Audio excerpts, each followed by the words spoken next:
What's up, everybody, and welcome to another episode of Chiefin with Daily Dale. I am your host, Dale Fowler, along with my boy, my partner, Lonnie. How you doing today, bro? Good. How you doing? Hanging in there, bro. We just got done watching that NBA's final game one. That was very enjoyable. Denver definitely dominated throughout the whole game. Miami couldn't make any shots, so we'll see how it goes. I had Denver in six. I mean, if they keep on playing the way they're playing, and Miami is not hitting those shots. It could be in four, but let's see what they do in game two because if Miami can still win in game two, then they got something going on, especially going back home. So we see how that goes. You enjoyed that game? Just wanted a Yeah, quick overview. just enjoyed the. I enjoyed the game. I liked Uh, it. Like you said, Miami couldn't make shots for real. So we'll see if it. I think I got Denver in four, but we'll see. Hey, this is the first time they got to the NBA Finals ever in franchise history. They might be able to bring one home as well too. Nikola Jokic balling out, so we'll see. Just had to put that in there because that was a phenomenal game one, and that should be an exciting series. But man, we got a lot to talk about today. We're going to talk about the praise that Patrick Mahomes has given Rashee Rice throughout the OTAs. Then also we're going to discuss where we will see George Karlaftis in year two, as he's coming off a pretty decent rookie year, having six total sacks in the regular season and one in the postseason. Then also we're going to talk about if the Chiefs are gambling at wide receiver because they haven't really went out and grabbed someone in free agency other than a guy like Richie James that's you know that came from the Giants last year and probably one of those middle lower tier guys could contribute in special teams. And then also we're going to discuss off topic thing that I've been having popping off on Twitter. It's been intriguing. We're gonna talk about that, and get more deep in depth into it because we had a lot of opinions about that. So we'll see. We'll talk about that in the later half of the show. But starting off with our first topic of the day, we're gonna talk about Patrick Mahomes praising the rookie Rashee Rice during OTAs this week. The Super Bowl MVP said Rice has a veteran mindset and knows how to find the soft spots in the zone coverages, and he credited Tony and Kelsey for that after their workout this summer in Texas. We saw a lot of reports about that after the draft where they said him and Mahomes been working together pre-draft when they had all the guys out there in Tyler, Texas. So, what are your takes on that? How you feel this season will be for the rookie Rashee Rice? I think I think that's really good for a second round pick, especially being a second round pick that Brett Veach has made. Yeah, Me and you both know that Brett Veach really values those NFL ready players, those NFL ready guys. He wants you to be able to come in and be able to play, be effective right away. So he looks for those guys that are really mature at young ages. And sometimes those fifth year seniors. He does a lot of his drafting and does a lot of his scouting at the Senior Bowl. So he hmm really wants those NFL ready guys, and I think that sounds about right for Rashee Rice, being that he was the second round pick made by Brett Veach. Like I said, we know he loves NFL ready guys, and I feel like that we know things aren't live in pads, right? But to hear that he has those characteristics, and to hear that Pat says he has those characteristics already, and he's developing that type of stuff and sitting down in his own coverage, and even though the bullets aren't live, that's like those are great things for a wide receiver. Like hmm that's the type of stuff that we want to see from a wide receiver at a very young age. And you really don't usually see it because it's hard to see that linebacker sitting in that zone over the middle and Yeah. pull up running that over route. Yep. And you can't see it yet, so you kind of need a vet like Travis Kelsey or a vet like Kadarius Toney to kind of tell you, like, yeah, that linebacker's gonna be sitting there waiting on you to run that over. So like, Yeah. he it's I feel like it's very good for him. I feel like it'll help him um, really set itself apart on the roster. And especially just hearing, like I said, hearing those words spoke like Mahomes, just being able to find the soft zones, being able to sit down in his own coverage. That's where Travis Kelsey has made a living. Yeah. Being able to feast and finding your soft spots in your zone and expose you. So to be seeing that Rasheed has that ability is really great to have that at a young age.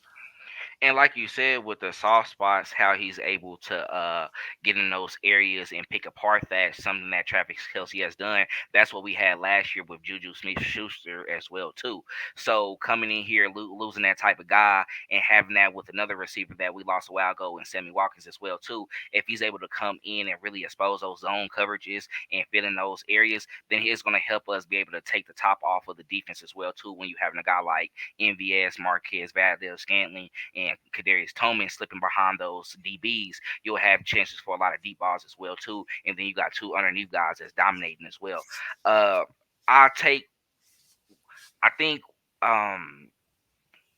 with the praise that Patrick Mahomes has given him, I think that's going to give him a lot of confidence going forward into the season, especially his rookie season. With him having a veteran mindset and already being able to manipulate the zone coverages, and then also learn to play playbook pretty fluently as well too. I think it's perfect for him to be in this type of situation, especially with this type of quarterback and an offense that they're running, because we already expecting Tony to be the number one wide receiver, and then Scott Moore to be that second additional option as well too. Along with MVS, we're not cutting him out as well too, but he's more of our Demarcus Robinson type of guy, and I feel like he's a better version of that because Mahomes has that trust in him and built that relationship throughout the offseason and in the season last year as well too, especially when we had those wide receivers go down in the AFC Championship game, and he was the one that actually stepped up, had a 100+ yard game and a touchdown as well too. So we know that offensively in the wide receiver position that we're deep. That's something we're going to talk about later on in the episode as well too. But on in particular for Rashee Rice, I think that with him receiving that praise, what it should do is motivate him going forward. I think you're going to see him have a pretty decent preseason, where in the regular season he's going to get a lot more opportunities as well too. Because with us not having that guy like Tyreek Hill we had previously, we now can spread the ball apart.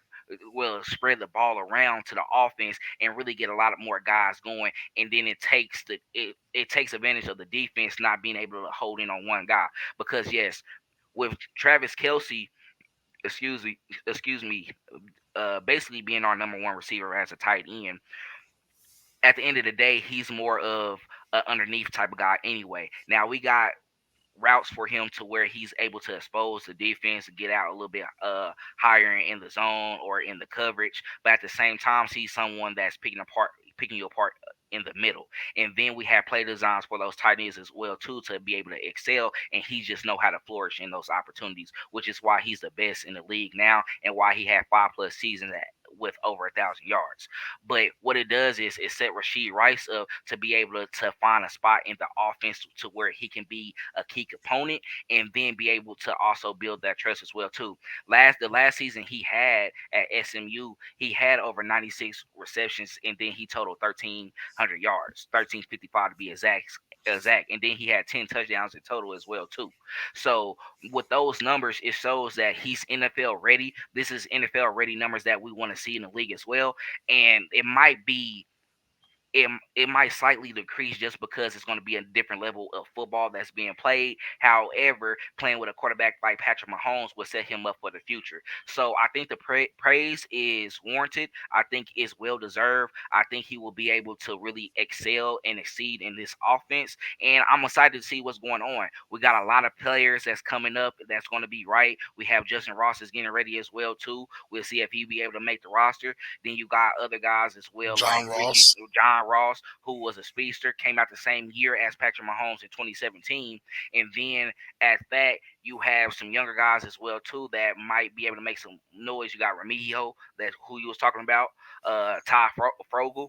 It's just you have that, and you still got Justin Watson, who had a great preseason last year that warrants him that time to be played in the regular season. So And made we'll some see how plays that during the goes, season. and made a lot of plays. He was a guy that Made was some slipping plays during behind the season. the safeties. You would expect that from a guy like McCole Hardman during that time, Scott Moore Yeah. with the hype and stuff like that. But Justin Watson, he found his role, and I think that's what Rashee Rice is going to do as well in this Chiefs offense. So I'm very excited. I can't wait to see him. Patrick Mahomes is praising about him. You have the wide receivers and guys like Kelsey that's praising him as well too. Even Andy Reid. So we'll see how it goes. It should be exciting, but hey, preseason is only it's coming up shortly. It's coming up soon. We got 2 months until that in August, and then the regular season we're under 100 days now until the regular season start. When our first game is against the Detroit Lions on opening day, on opening night. So with the banner ceremony, so it's gonna be fun. It's gonna be fun, and that should boost that as well too for him, seeing that like I can be a part of this success. So I know he's ready. We're ready as fans, so it's gonna be fun. It's gonna be nice to see. Now let's go ahead and jump on into our next topic. When we're going to discuss George Karlaftis. He has worked out with Tamba Hali this offseason, all-time DN for the Kansas City Chiefs. We have seen videos of him working on his hand placement, something that he needed to work on a little bit more in the offseason because he has a strength, he has a height. We know he can deflect balls. Now he's going to be able to use get those finesse moves down to be able to attack the quarterback more often. So will Karlaftis make a significant jump in his second year with the Kansas City Chiefs? Actually, I think Karlaftis will make a significant jump in his Okay. second year with the Chiefs, and this is why I feel like he will make a significant jump in his second year with the Chiefs. He's got to sit behind. He sat behind Frank Clark and got to watch that postseason success. We know what a great pass rusher Frank Clark was in the postseason.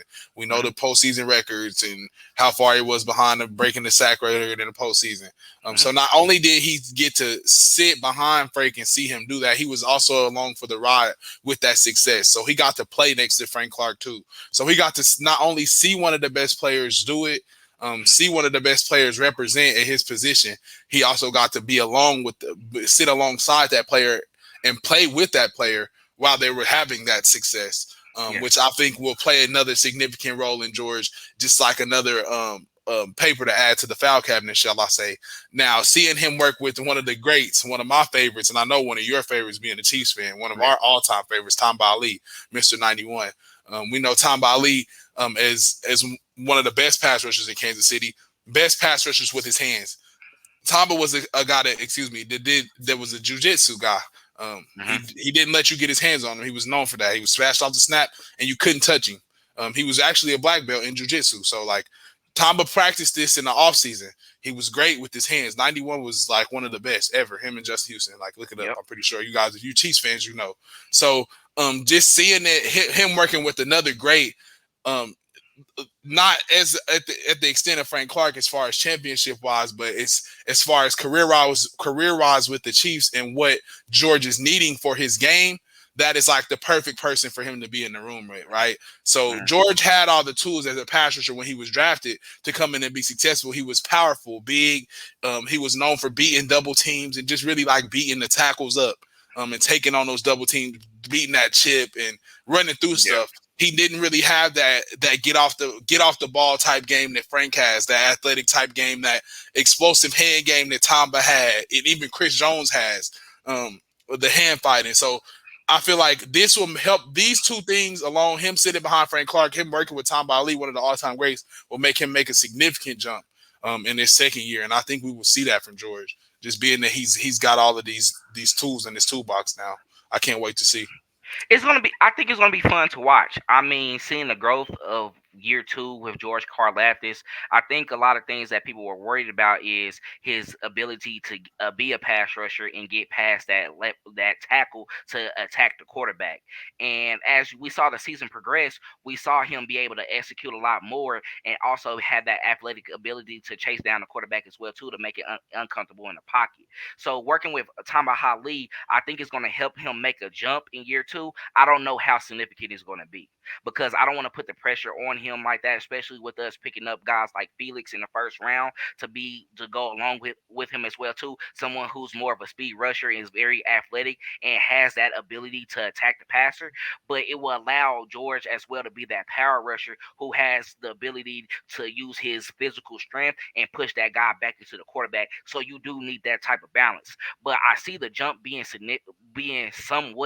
in somewhat significant, probably to very significant, just because if he's able to put that together along with his run stopping ability as well too, and then allow that water polo to come in effect to where he's having those deflections at the line of scrimmage, something that we seen Chris Jones do a lot, especially in those key moments. I think it will add more arsenal to his game to where he's going to be very effective in this upcoming season. And then they still have talks of still trying to bring back Frank Clark to where he'll be able to probably tutor him some more as well too, and then also tutor the other young guy, because right now the market seems like it's not very much for him, and if they can able to get a 1 year deal done, that'll be okay.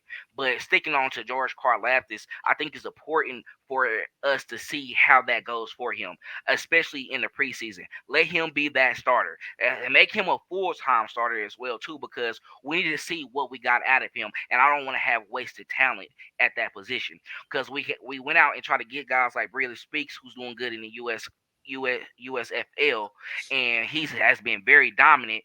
And he dealt with injuries. That's what made him kind of fall on a depth chart with the Chiefs, and then end up being out the league. So with Karlaftis, we haven't dealt with that injury history yet. He's been actually working more on his game in the off season. We've been seeing him do a lot of work, and then really what we feel like is just his hand placement in those moments when he's trying to get beyond the left tackle or the right tackle. But at the same time, I just want to promote what Tama Ali has done for him, and just being that franchise player that we had to be able to give him that type of love and support and show him the ropes, because that's what he needs right now, especially coming off of that. And then how he ended off the season as well, going to the postseason, he started getting significant playing time with us, even having Carlos Dunlap. So I think it's going to be fun. It's going to be exciting, but when I see that first sack in preseason, if it comes on that first possession and first drive as well too, I might be sold and be like, we might have something here. And then when we start seeing the development, excuse me, of Felix, I think we're gonna be like, okay, we got something here. We got something here. So it's gonna be fun. Karlaftis, just keep on working. We already know you can do it. Hand placement, just be able to get those guys hands off your shoulders, off the in between the numbers, being able to swipe it very hard, get them off balance, put them in position to where you have the advantage with the quarterback when you get beyond the line of scrimmage as well too. So we'll see if it's a jump. We'll see if it's significant. A lot We'll of see. people believe so. I have hope for it, but I don't want to say yeah. I want to see that first preseason game, and it's going to be Yeah, a lot of fun. I say So we see that. I want to see that first third down. First yep, third down in the first game of the season when it really counts. So we line up yep, against the Lions. Third down when it's time for us to get off that field. Let's see what goes down. Okay, George. exactly, Let's see what you made of. Okay, because exactly. that's money time right there. It's That's money when it's time. time to go get That's after what it. we're gonna know what we have in that season. yeah. And then we see it consistently as well too. That might be tough. Yeah. That might be tough. But we're gonna go ahead and jump on to our commercial break. We'll be back with our second half of the show where we discuss more Chiefs talk, talking about if the Chiefs are gambling at the wide receiver position, and then my little surprise topic that we're gonna bring on as well too. So we'll be right back. Talk to you soon.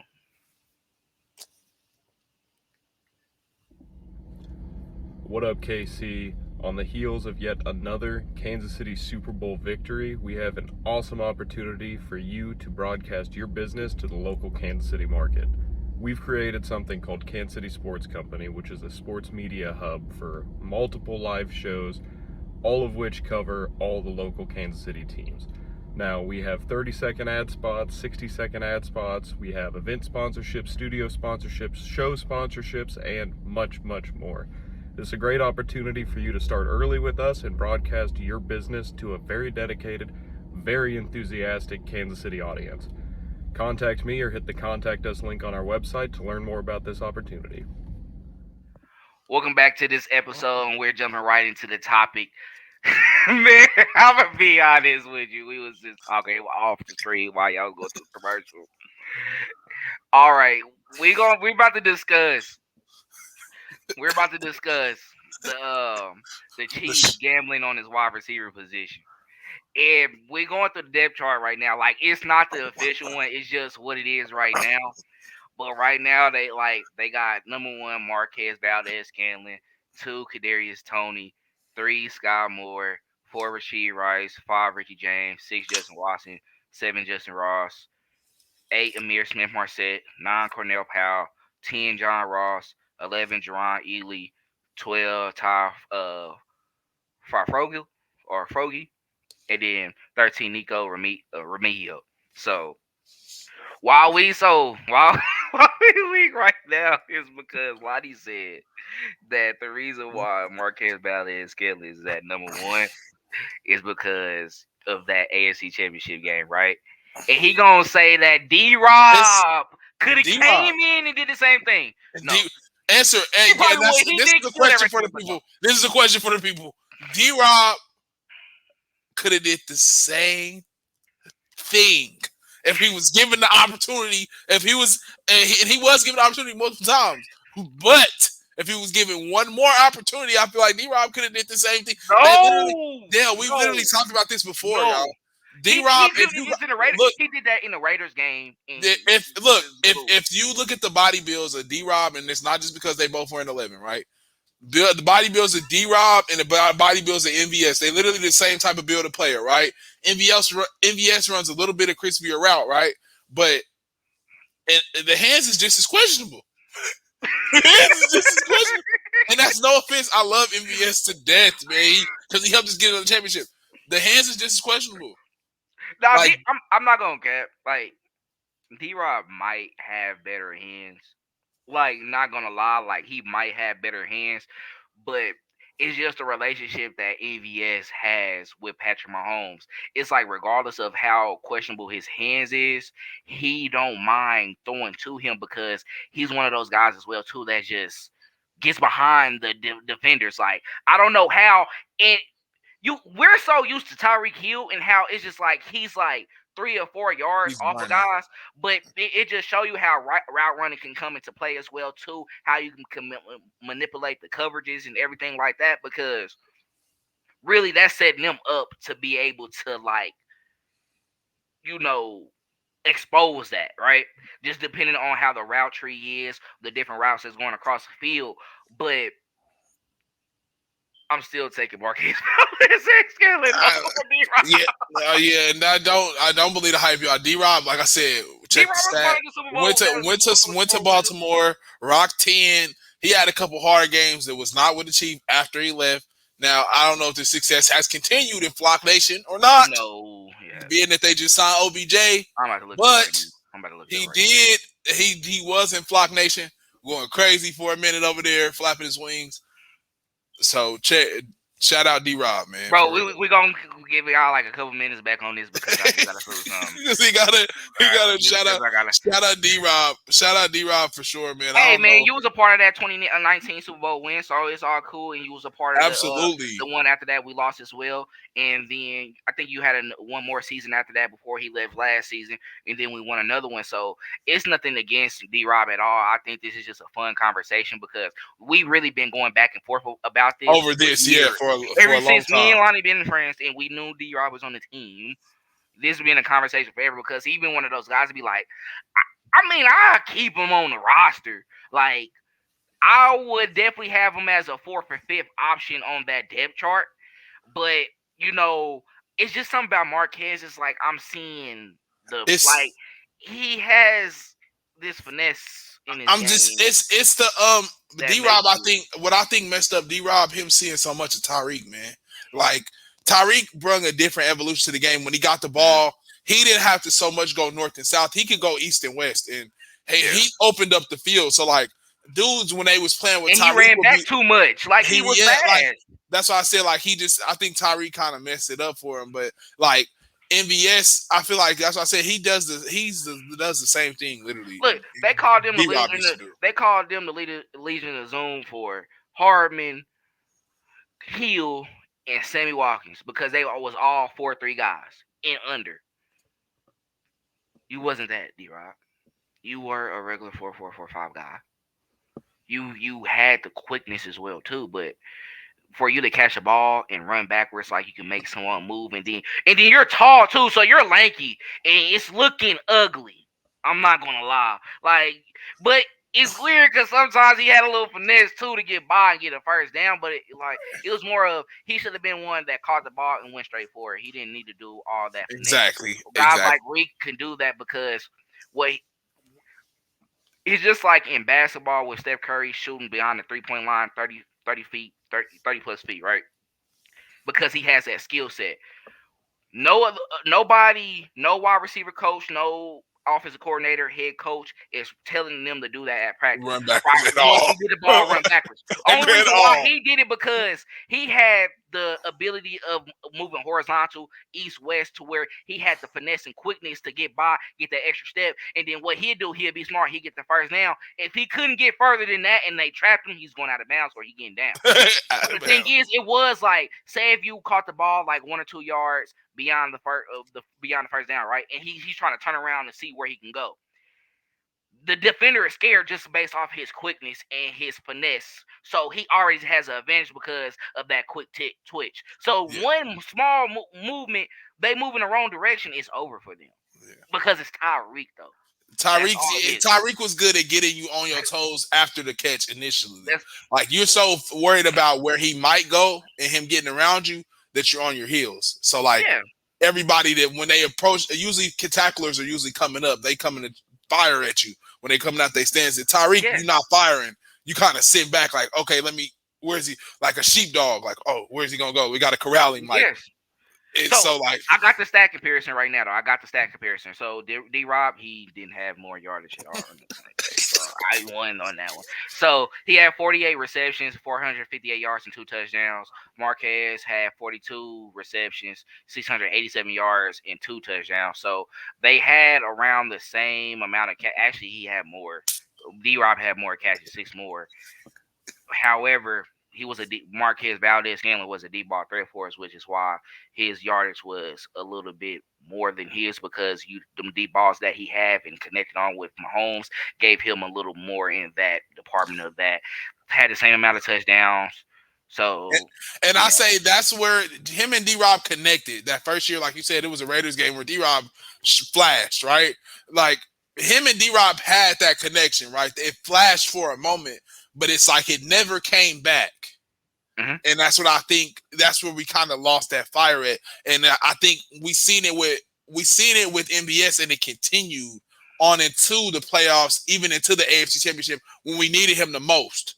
Mm-hmm. It was showing up, and it didn't really put it all together ever with D-Rob. It never really showed up in those games we really needed it the most. So I feel like with him, since Mahomes built that trust with him early with that back shoulder fade, like he was just really just showing it that he had put it on him and trust him.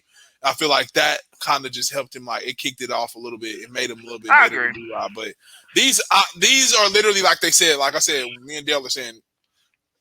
They really similar players, like y'all like just the Spider-Man meme. You like that. That's what it really is. Like they are somewhat similar, and all the Chiefs really did was replace D-Rob with the similar type of guy.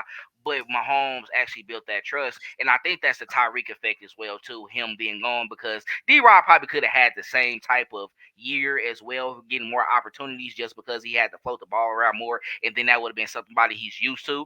However, at the same time, it's just that's why I'm giving Marquez the green light 3-year deal, and I feel like he's being more evolved. He has been more evolved with Pat and them in the offseason as well for 2 consecutive years. Got 2 more years on this deal as well too. He may not get more years after that, but I think the years he's here, he's gonna try to get another Super Bowl with us, of course. And I say that to say that we were both saying that we don't think he. Now that's not to say we can't discount MVS and what he did in the AFC Championship. We don't think he's the number one wide receiver. Yeah, he no. ends as the number one we wide say receiver. all that to say that. He ends as number one. We all know. KT, man, come on, like stop, like there is Tony. Like if you haven't seen what Andy Reid just did with somebody named Tyreek Hill, that is like he's probably just a little smaller. If you haven't seen him, this is for the people that haven't seen him. A little bit smaller, doesn't wear the number 19, wears 10. They kind of, I would say that's kind of like his guy. This is my list right now to how I see the season going, Uh-huh. like from start to finish. So I see KT number one, Uh-huh. Scott number two, Uh-huh. MVS number three, Rashee Rice number four. As Mahomes build that relationship and that chemistry with Rashee Rice, I could see him definitely moving up to, like, depending on how raw and how special his talent is. I'm not gonna lie, I can see him being number two behind KT. Sky Moore sliding down to number three, and then Marquez Valdez slide down to number four. Now, it's not taking anything away from Marquez Valdez-Scantling, but he's going to be that guy that we have trust, and Mahomes has a relationship with him as well too, to where he's going to get those options, he's going to get those numbers. If he can get around maybe that McCole roll around where you have 700 to 800 yards, that's solid. We need KT to have around 1,200, 1,300 yards if healthy. And then Rashee Rice, if he can be that middle of the pack type of guy where he has 900 plus, then that's solid as well too. And Sky Moore, I just want. He had 200 yards last season, but that's because of some things that happened in the beginning of the season, losing the confidence, especially with the kick returns and everything like that. But I think he can move up around like another 500 plus yards and make it to around 700, but have more touchdowns as well. Being someone who's solid in the red zone, we saw what he was able to do in that Super Bowl on that misdirection route where he came in. It seemed like it was confusion. Then he ended up going back outside, got the touchdown, boom, bam, first touchdown of the year as well too. So really, I see that as well. And then not to forget Justin Ross as well. He's someone who's going to sneak himself into the depth chart just because off of his ability. So when you have guys that's out there that's tired, like Marquez Valdez-Scantling or Scott Moore, he's able to slip into that position as well too, and really be able to be a factor. And one of the guys I think we will sleep on is, of course, we talk about Justin Ross all the time, but I think Richie James is someone who's going to be getting more clocked than what we expect as well. He's already going to be a part of the special teams. I think he's going to be a solid kick returner, probably do some punt return as well too. But as a wide receiver, where we have him on those reverses or those trick plays to where we probably have someone in the backfield or a lot of those motion plays as well too. I think that's when he's going to become a factor as well, probably on a quick screen where we can use his speed to get some additional yards to where it's kind of like we're able to spread the ball out and be effective. So really, I think the guys I just named, though, I think those are going to be the guys who actually get active time on the 53-man roster. For those who love Justin Ross, because I love him as well too, I I love him. think he's gonna be. He might start out practice squad, and as those injuries come about, and we're dealing with some things where we feel like probably someone is not meeting the criteria that we're wanting, then I could see him sneak into there as well too. And then you see him have the games where it's like, oh, we need to have him out there more often, and then it just builds up from there. So I think it's gonna all take time because we really got a lot of things to work with. Emir Smith Marset was someone that came out like a year or two ago that he came from Iowa. This is Yeah. someone, a buddy from the football group I'm in as well too, who was from that state. He said like, bro, this is someone I expect the Chiefs to try to get, and I think he got picked up by Chicago or someone like that. Then they end up letting him go. It was somebody, but he was on the team, end up getting released, and we brought him on to our practice squad. Actually got on the active roster. In the postseason just due to some injuries as well too, and he was a part of special teams. So we really got a lot there. So the It's a question lot. was, is the Chiefs really gambling at wide receiver? I think we just answered it. We got too much going on. We Like, got a lot, and that's right. what I was gonna say. You could change, and this is just to speak on your point, just to go through your list again.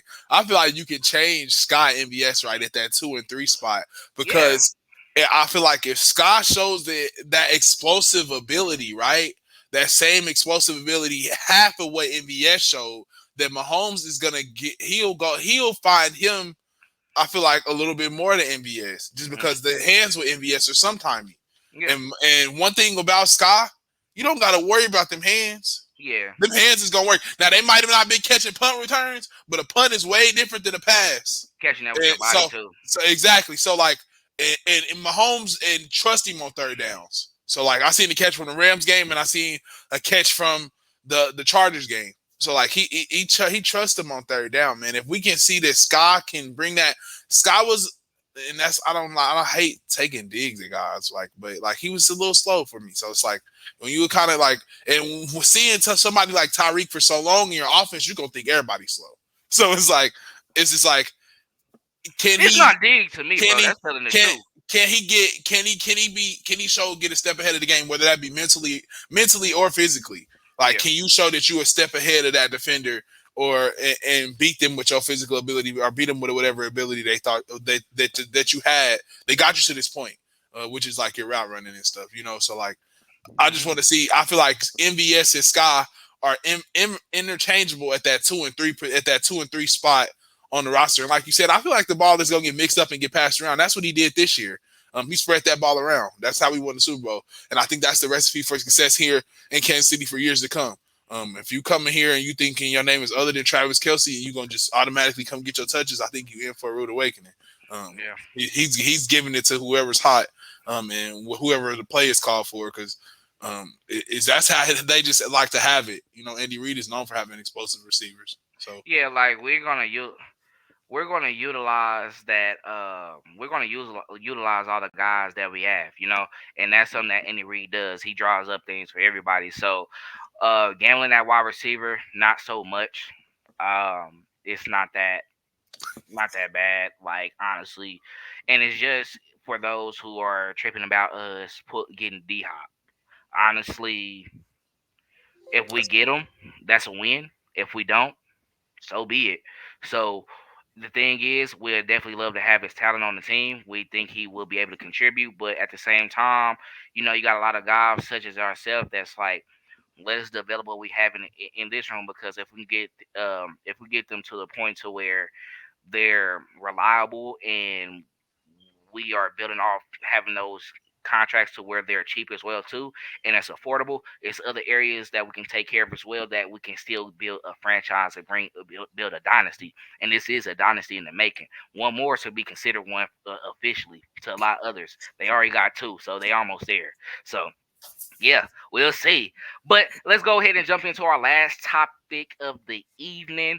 So, made a tweet recently in the the later days of this, well, the earlier days of this week, and I pretty much said, basically, as a quarterback in the league, do you need to win a Super Bowl to be considered a Hall of Famer at the end of your career? Now, this is in today's NFL, because we got guys like Dan Marino who's in the Hall of Fame. We got others as well too that I can't get off the top of my head that quickly. But at the same time, with how it is and how it's portrayed in the media, those individuals feel like having a Super Bowl will carry the legacy of you eventually being a Hall of Famer. Now, in my opinion, you have to have individual stats as well. Just to get mine off the top, I feel like I had the individual stats as well, because at the end of the day, I feel like it's going to be based off of what you bring to the game of football. Statistically, how many how many yards you thrown for in your career, what records or accomplishments that you have done within a specific time frame. What's your playoff history as well too? Championships is all included in that, right? Because you got to be the reason why your team made it to the Super Bowl as well, and also be the reason why you contributed to that Super Bowl win, right? Patrick Mahomes kind of solidified himself already just because of what he did in a short period of time. But at the same time, individual stats, it matters. Now, it's not your fault that your front office and the organization wasn't able to add more to it, maybe on a defensive side, to where you couldn't stop nothing on that, and you don't control that because you don't play defense, right? So you can't control that, right? So it's like, I think you got to base it off what they brought to the game, how competitive they were as well too, because it's a lot of arguments out there. Is Phillip Rivers a guy? Does he deserve to be in a Hall of Fame? Yes, honestly, what he done for that Chargers franchise, and I put him all in, having not he didn't win any Super Bowls, right? But he won a lot of AFC divisional titles, AFC West divisional titles. So at the same time, he was able to contribute to the organization that he was a part of. And I think that matters to a sense because not everyone can be blessed to be a winner. You have organizations as a whole that hasn't won a Super Bowl at all. Now, say if Cincinnati Bengals never won a Super Bowl with Joe Burrow, and Bengals fans, this is not going at you guys at all. Nobody care. Get two more bowls. I don't care. Really not tripping. I respect Joe Burrow. I don't care. But if he's doing what he's doing right now, right, with the yardage, touchdowns he's putting up, how he's playing the game, beat Patrick Mahomes up 3-1 on him. I mean, you still got to get the championships, right? If you can get it. If you can get past him in the AFC Championship game and then you losing four straight like Jim Kelly, then I mean, what can you do because you was lacking some in some area because you're the reason why you got there. So, I mean, it just I feel like it's more to it and people got to respect it, but I think individual stats does matter, and I think it should be based off of that before you start including championships. Now, once they meet a certain number, and then you see the championships on top of it, and then that should be able to say like, okay, for sure, this person is a future Hall of Famer. But then you gotta look at it as like, okay, this person was the passing leader of these years, had the most yardage. Oh, he picked up about two, three MVPs. You can't leave them out. The best in the league, three times, four times, even though no Super Bowls. I mean, you still got to put it in. So, what's your thoughts on that? I'm gonna give your opinion because I already gave mine. Yeah, my thoughts on it. I'm gonna make it quick. Is you gotta, man, you remember by what you're done, right? Yep. Not so much by like what happened, and you remember by the legacy that you leave. So the games that are remembered, and what are the games that people remember are the ones that matter. Hmm. And the regular season matters, but the postseason matters. Those are the games that go down in history. Those are the games that get the titles. Those are the games that are named after like situations. The bloody sock game, the flu Hmm. game, Hmm. the Burrowhead game. So like those are what you pay, the people pay to see, and that's what I feel like that not ultimately should determine you if you're a Hall of Famer or not, but I feel like should play a big role in it. I feel like Mahomes was great, right? He was a great player when he won MVP, and all of those things were great, right? But we feel like he needed one more thing to submit himself as an Hmm. all time great. You want to be mentioned in the same breath as Brady. You want to be considered a great or Hall of Fame quarterback or something close to it. Then you need to finish the job, and that's to go get that championship. So I feel like to not say that to not make that a part of the Hall of Fame resume kind of discredits the Super Bowl and kind of almost gives a disdain to it because But that's a team but accomplishment, though. it's a team accomplishment, but that's still something that player achieved. So player or players. See if you want to, because each individual gets a ring. It's a team accomplishment, yes, but we all get a ring because we all played a part. So I feel like that should definitely be a part of your Hall of Fame resume, and I feel like that's definitely what separates the Hall of Famers from just that regular guy that was just regular in the postseason. We've seen a million guys be great during the regular season. I Jamal think it. Charles. So I, like you gotta do something to separate yourself to really show that okay, I deserve that yellow jacket.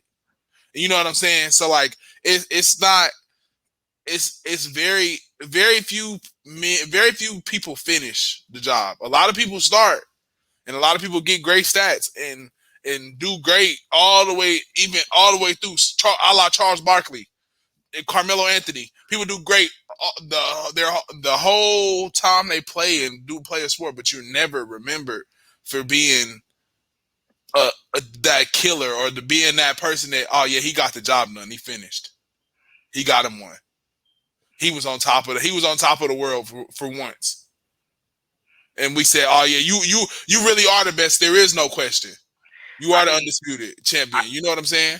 I just think it's easy to say that because you got the greats like Michael Jordan them as well too, Tom Brady's of the football, all of that who along with their individual success, they got multiple championships as well too. And I feel like that became the norm because that's also an added element to your argument to say like, bro, this is why they're the greatest of all time too. Not only with that they have the stats, but like you got Allen Iverson as well, who is a Hall of Famer, one of the greats, and didn't win one at all. He went to an NBA Finals, but you gotta also look at the roster he has as well too. But they understand that the game and what type of game that he played, and they couldn't deny his success, right?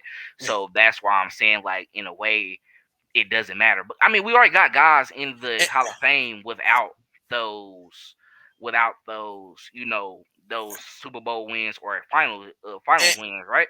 yeah, But and you look, and he transcended the game deal, and this is what I'm saying. It's people like AI, right, that'll get in for transcending the game and never have to win anything. Even guys like Charles Barkley, because they were personalities. But Yeah, it's people like Jamal Charles. He was a great he was a great running back, but like, Andrew too much. is he first back? Like, you get what I'm saying? So like, it's Andrew people too like much. that. It's people like who else is Dwayne Bowe? Is Like, do you get what I'm saying? No, it's He's a people. Hall of. Don't do that because he's a Hall of Famer at my heart. He's not he's, getting into the Hall with him but I'm though. just saying, like, it's people like, you know what I'm saying? Like, it's players that we can go through. That's like, man, you deserve to be Jamal there. You know what Jamal I'm have saying?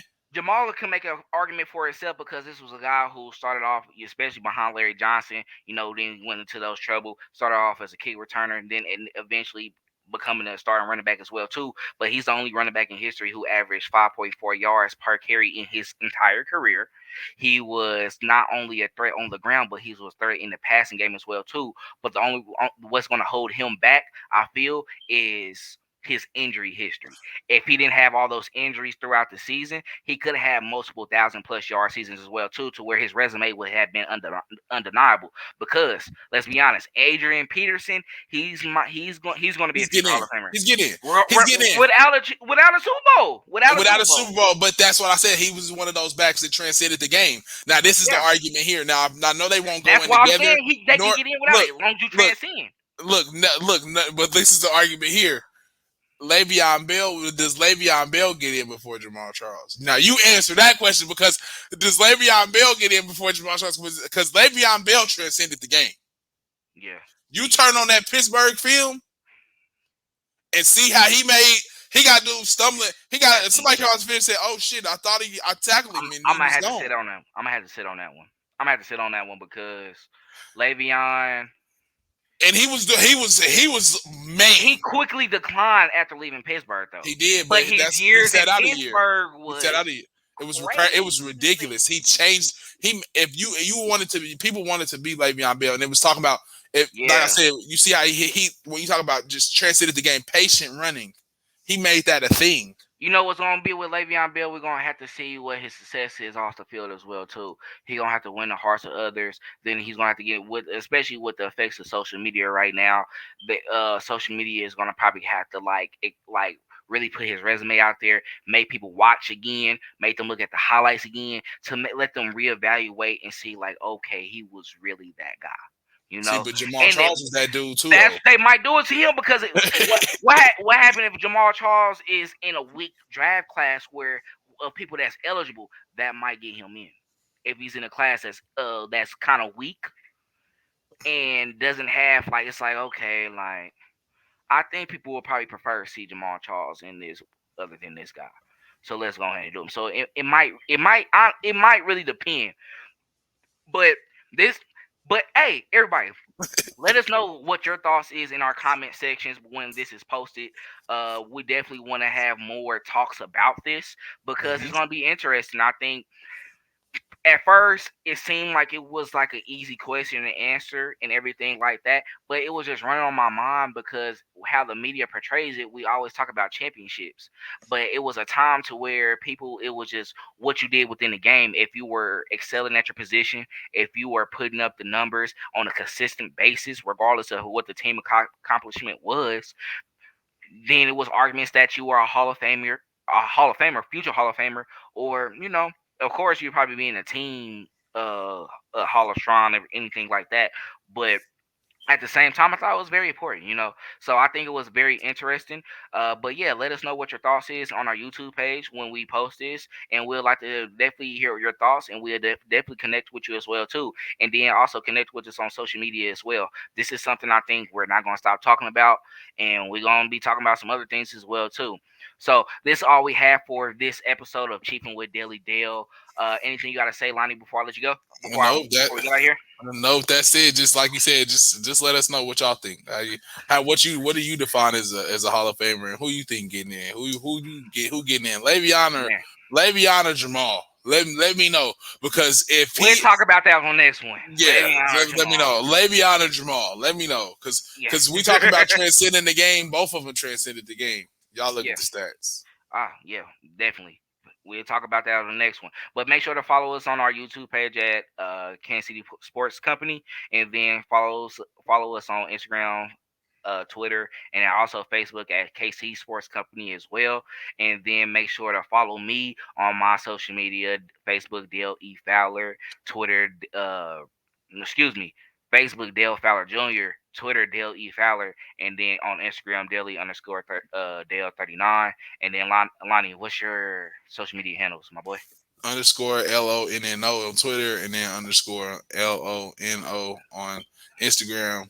Um, like I said, still getting everything still set up, y'all. Still in the process of getting ready to have my baby. So And we'll make sure to I'm we're still gonna make trying to get it out together. and we're gonna make sure to put our social media handles on our stuff going forward as well too underneath. That way you Yep, can follow us because we absolutely. always updating with the latest news and having different discussion topics as well. Definitely deep in the sports community, and we do more than this Chiefs talk as well too. We like everything sports, but this is our Chiefin with Daily Dale channel. But yep, that's all we have for this episode of Chiefin with Daily Dale. We'll talk to you at the next episode. On the next episode, have a good night.